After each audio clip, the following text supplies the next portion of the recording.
There's a couple different ways that we see MLB teams build their major league roster. Some teams like to draft and build from within, some teams are making trades left and right, and then there's the Texas Rangers, who have gone out and spent all of the money on big free agents the last couple of off seasons. That Texas oil money, man. 2 years ago, they signed shortstop Corey Seager to a 10-year, $325 million deal, and second baseman Marcus Semien to a 7-year, $175 million deal. Then this offseason, they followed that up by signing starting pitcher Jacob deGrom to a 5-year, $185 million deal that also has a $37 million club option for another year. The Rangers have shown that they're not afraid to spend big if it means going after a championship, and in baseball, spending big definitely helps with that. But with where the Rangers were at when they started spending big, this created a potential problem for them. It was a little confusing that the Rangers started handing out these big contracts when they did, because they were just coming off of a season where they finished 60 and 102, dead last in the AL West. So there wasn't a lot of talent on this team to surround these new high-priced players with. So going into 2023, the Rangers were one of the bigger boom or bust teams in Major League Baseball, because they now had this star power, but their roster seemed so extremely top-heavy.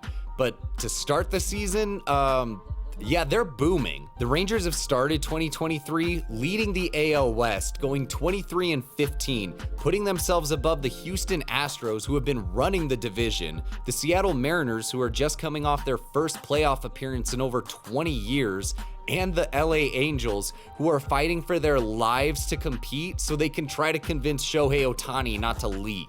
And then there's the Oakland A's, but yeah. So the Rangers are off to a great start here, but it's not just the fact that the Astros and the Mariners, who most people thought would probably be leading this division, are scuffling to start the season. The Rangers are playing really well, and we can point to a couple reasons why. The first of which is that their offense has been not only one of the best, but the most balanced in MLB so far. The Rangers have started this season top 5 in batting average, on-base percentage, slugging percentage, and OPS, so their entire slash line. They're currently second in runs scored, and they're also second in WRC plus and position player FWAR. So on the surface, there doesn't really seem to be a weakness with this offense. They hit the ball well, they get on base, and they hit for power better than most teams in the league. So how are they approaching their at-bats then to have this kind of all-around success? When you face the Rangers lineup, you're facing a lot of very patient hitters. Mainly, they're not chasing out of the zone. They're currently 4th in chase percentage, and that's because they're just not really swinging that much at all. They have the 7th lowest swing percentage in baseball. So their hitters aren't really being all that aggressive at the plate, and generally when you see this, that means that hitters are trying to work the count, they're trying to get their walks, maybe limit strikeouts. But with the Rangers, that just isn't the case. Rangers hitters are currently 12th in walk percentage, and they're 19th in strikeout percentage. So in terms of walks and strikeouts, they've really been about average. That's because they're not up there being patient to try to work the count.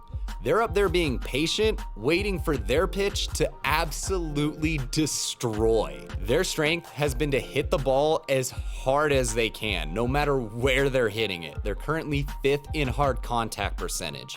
And because of this then, when they do hit the ball in the air, they're making the most of that, launching the 8th most home runs, and they're currently 10th in homers per fly ball. So with the Rangers, you have a lineup that's sitting and waiting for their pitch to drive, which means that a pitcher can't make a mistake over the plate, or these guys are gonna hit it hard somewhere, and if that's in the air, more than likely it's gonna leave the yard. So we know that the Rangers are gonna score runs, but you can't have this kind of team success and just be hitting the ball. You gotta pitch as well. And for their pitching, we can look no further than the starting rotation.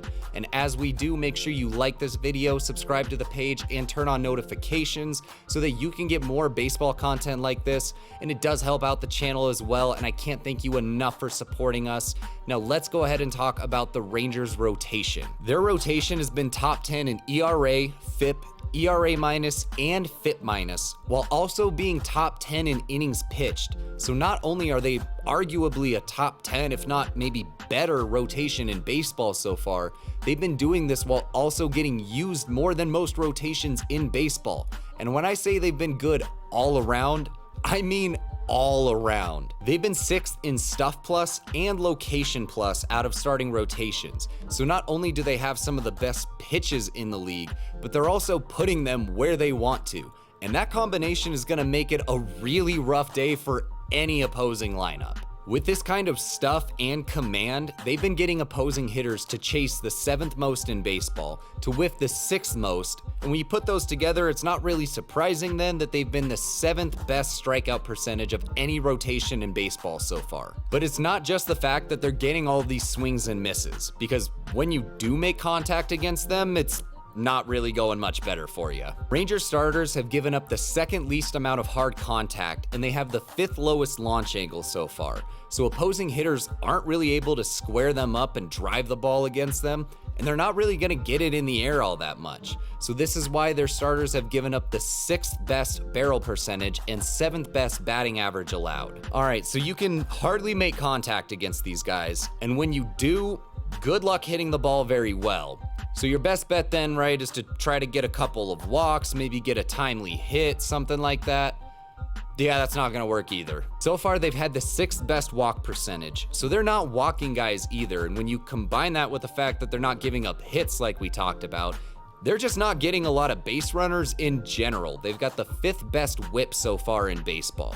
And when you don't get a whole lot of base runners, you're probably not gonna score a whole lot of runs. So your best bet then is to probably try to hit a couple of home runs off of these guys, but since they've been 11th in homers per 9 and 13th in homers per fly ball, they're doing well enough with this that they're not gonna let the long ball kill them. So to this point, I've used a handful of different advanced stats to help break this stuff down, and if you're still listening to me talk about them, you're probably fairly interested in these advanced stats and what they mean, how to use them, and something I found really helpful for this was a book called Smart Baseball by Keith Law, where he does a really good job of breaking down what these new stats are, what they mean, how to use them, and why they're better than some of the traditional stats because of the flaws with them. I found the book really helpful. I think you'll get some value out of it too. There's a link down in the description. You can go and check it out. It's available hard copy, Audible, all that. I'm an idiot. I can't sit down and read books. I had to listen to it. But if you use that link, I do get a portion of that, so you'll be helping the channel out while you do something cool for yourself. So now with what we talked about at the beginning about how the Rangers have managed their payroll, you probably think that their 2 highest paid guys, Corey Seager and Jacob deGrom, would be carrying a lot of the load here for the Rangers. And yeah. Seager has only played in 11 games so far, and he's currently on a rehab assignment because of a strained hamstring, and deGrom has made 6 starts, but he's now on the IL because of inflammation in his right elbow. Now, when they've been on the field, both of them have played really well. Seager's only hit 1 home run, but he does have a 1.008 OPS with a 183 WRC+, and deGrom has a 2.67 ERA with a 1.58 FIP.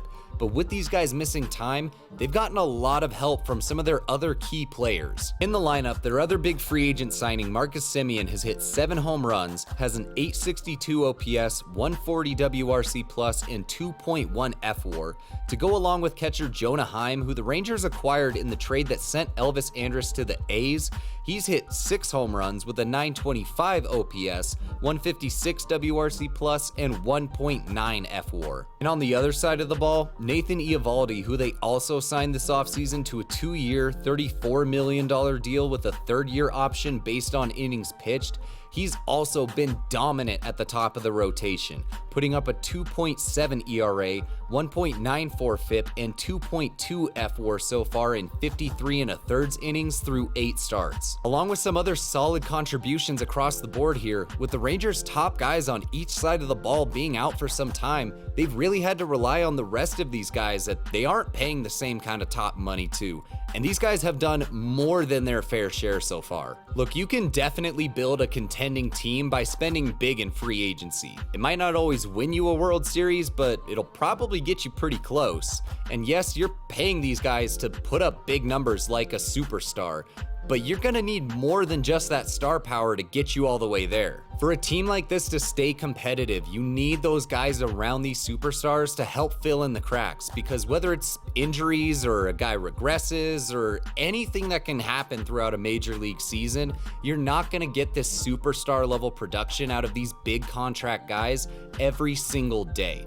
So when you spend big on a couple of these guys and most of your payroll is going to a few superstars, that makes it that much more important that the rest of the guys really help out around them. Look, superstars are the guys that you lean on in those big moments, but the rest of the roster is what's going to even get you to those big moments in the first place. And the Rangers are looking like a team that's not only had their superstars do their part, the rest of the team is doing their part, and they're going to get a couple superstars back from injuries here over the course of the season. So I'm curious what your predictions are for the Rangers season and how it looks like they're doing so far. Let's be real though, the superstars are the names that we tune in to watch. And one of the biggest young superstars in baseball is Ronald Acuna Jr., who finally looks like he's all the way back after his ACL tear in 2021. And you can check out this video right here to find out more about that. Once again, don't forget to hit that like, subscribe, turn on notifications, help the channel grow, see more baseball content like this, and I can't thank you enough for supporting. Thanks again for watching the video. I hope you have an awesome day, and I'll see you in the next one.